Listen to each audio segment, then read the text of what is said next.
গত 2 বছর ধরে তপশিলি বার্ধক্য ভাতা পাশ হয়ে যাচ্ছে একজনের নামে, তুলে নিচ্ছেন আর একজন। যার নামে টাকা বরাদ্দ হচ্ছে তার অপরাধ হলো তিনি বিজেপি সমর্থক। দক্ষিণ 24 পরগনার বাবুরমহল গ্রাম পঞ্চায়েতের তারাচাঁদপুর গ্রামের বাসিন্দা 65 বছরের বসুদেব মাইতি। তার অভিযোগ, টাকা চলে যাচ্ছে তারই ভাই তৃণমূল নেতার অ্যাকাউন্টে। কিভাবে সম্ভব?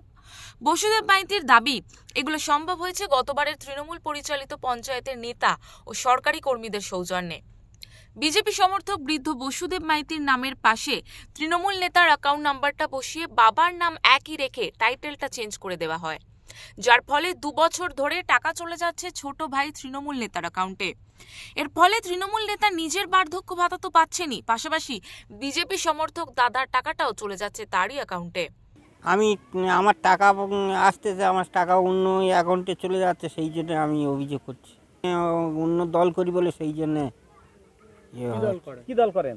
আমি বিজেপি। বার্ধক্য ভাতার পাশাপাশি বসুদেব বাবুর নামে বরাদ্দ ঘরটাও চলে গেছে ভাই তৃণমূল নেতার নামে। আর একটা ভাই আছে, সেই ভাই সব করতেছে। সেই ভাই কোন দল করে? সে ওই দল করে, আমরা এক দলে করি, ও এক দলে করে। কি দল করে? তৃণমূল করে। এ বিষয়ে তৃণমূল ব্লক সভাপতি তথা শিক্ষা কর্মাধ্যক্ষ সুপ্রিয় হালদার জানিয়েছেন, এটা নেহাতি যান্ত্রিক ত্রুটি। অভিযোগ পেলে তারা অবশ্যই ওই বৃদ্ধের প্রাপ্য টাকা ফিরিয়ে দেবেন, একই কথা জানিয়েছেন কুলপির বিডিও।